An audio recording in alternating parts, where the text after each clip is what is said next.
കൊല്ലം പുനലൂരിൽ കോടികൾ ചെലവിട്ട് നിർമ്മാണം പൂർത്തിയാക്കിയ ഇൻഡോർ സ്റ്റേഡിയം മത്സരങ്ങൾക്കായി തുറന്നുകൊടുക്കാത്തതിൽ പ്രതിഷേധം. കാടുമൂടിയും ലഹരി സംഘങ്ങളുടെ വിഹാര കേന്ദ്രമായും ഇന്നിവിടം മാറിയിരിക്കുകയാണ്. ഒരു മത്സരത്തിന് പോലും വേദിയാകാതെ സ്റ്റേഡിയം നശിക്കാൻ കാരണം പുനലൂർ നഗരസഭ അധികൃതരുടെ കടുത്ത അനാസ്ഥയെന്നാണ് ആരോപണം. കായിക കേരളത്തെ പരിപോഷിപ്പിക്കാൻ സംസ്ഥാന സർക്കാർ നടപ്പാക്കുന്ന പദ്ധതികൾ നിരവധി. കോടികൾ മുടക്കി വലിയ കളിയിടങ്ങൾ പലയിടങ്ങളിലും ഒരുങ്ങുന്നു.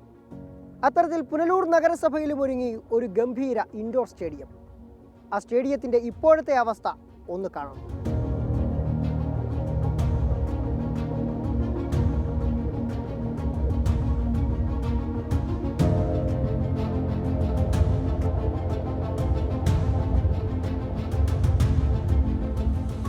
കിഫ്ബി ഫണ്ടിൽ നിന്നും 5.25 കോടി രൂപ ചെലവഴിച്ച പുനലൂർ ചെമ്മന്തൂർ മുനിസിപ്പൽ സ്റ്റേഡിയത്തിന് സമീപം നിർമ്മിച്ച ഇൻഡോർ സ്റ്റേഡിയം 2023 ജൂൺ 14 കായിക മന്ത്രി വി അബ്ദുറഹ്മാൻ നാടിന് സമർപ്പിച്ചത്.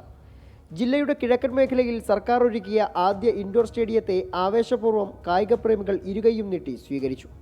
എന്നാൽ ഉദ്ഘാടനം കഴിഞ്ഞ് 2 വർഷം പിന്നിട്ടിട്ടും ഒരു മത്സരത്തിന് പോലും ഇവിടം വേദിയായിട്ടില്ല. പുനലൂർ ഭയങ്കര ഒരു ഡിം സ്റ്റേജിൽ നിന്ന സമയത്ത് ഒരു ഡെവലപ്മെൻറ്റിൻ്റെ ഭാഗമായിട്ട് നല്ലൊരു സെക്ടർ, സ്പോർട്സ് സെക്ടറിൽ നല്ലൊരു ഡെവലപ്മെൻറ്റ് വരാനായിട്ട് ഇനിഷ്യലി കൊണ്ടുവന്നിരുന്ന ഒരു പ്രോജക്റ്റായിരുന്നു.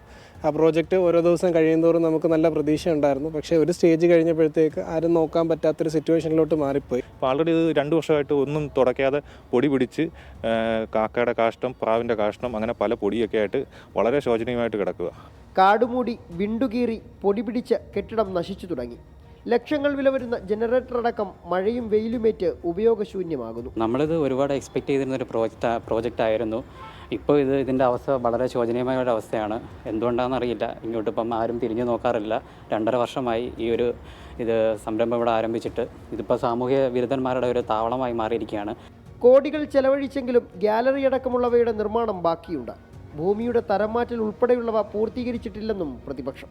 നഗരസഭയെ ഇതിൻ്റെ ചുമതല ഏൽപ്പിച്ചാൽ ഇത് നാമാവിശേഷമായി പോകുമെന്ന് പറഞ്ഞിരുന്നെങ്കിൽ ഇത് സ്പോർട്സ് കൗൺസിലിനെ ഏൽപ്പിക്കുകയാണ് ചെയ്യേണ്ടിയിരുന്നത് എന്ന് പറഞ്ഞെങ്കിലും അത് ഏറ്റെടുത്ത് നടപ്പിലാക്കുന്നതിന് സ്പോർട്സ് കൗൺസിലിനെ ചുമതലപ്പെടുത്തുന്നതിന് ബന്ധപ്പെട്ട അധികാരികൾ തയ്യാറാകാത്തതിൻ്റെ ദുരവസ്ഥയാണ് ഇപ്പോൾ ഈ കാണുന്നത്. 2.25 വർഷം പിന്നിട്ടിട്ടും ഇതിൻ്റെയൊക്കെ ആവശ്യമായ കാര്യങ്ങൾ ചെയ്യുന്നതിന് നഗരസഭ തയ്യാറാകാത്തത് അങ്ങേയറ്റം പ്രതിഷേധാർഹമായിട്ടുള്ള കാര്യമാണ്. ഓണത്തിന് മുമ്പ് സ്റ്റേഡിയം തുറന്നു നൽകുമെന്ന നഗരസഭ അധികൃതർ. ഓണത്തിന് മുൻപ് അതിൻ്റെ പ്രവർത്തനങ്ങൾ നമ്മൾ ആരംഭിക്കുകയാണ്. വലിയ ഒരു ടൂർണമെൻറ്റ് നടത്തി നാട്ടിലെ പൊതുജനങ്ങൾക്കായി അത് തുറന്നു കൊടുക്കുന്നതിന് വേണ്ടി നഗരസഭ ഓണത്തിൻ്റെ ആഘോഷത്തോടൊപ്പം ഇത് നടത്തുന്നതിനുള്ള തീരുമാനമാണ് എടുത്തിരിക്കുന്നത്. ഇൻഡോർ സ്റ്റേഡിയം തുറക്കുമ്പോഴേക്കും അമേരിക്കയിൽ നിന്നെത്തിച്ച മേപ്പിൾ പലകകളടക്കം ഉപയോഗപ്രദമാകുമോ എന്നും കണ്ടറിയണം. 6 കോടിയോളം രൂപ ചെലവഴിച്ച പുനലൂർ നഗരസഭ നിർമ്മിച്ച ഇൻഡോർ സ്റ്റേഡിയത്തിൻ്റെ അവസ്ഥ ഇതാണ്.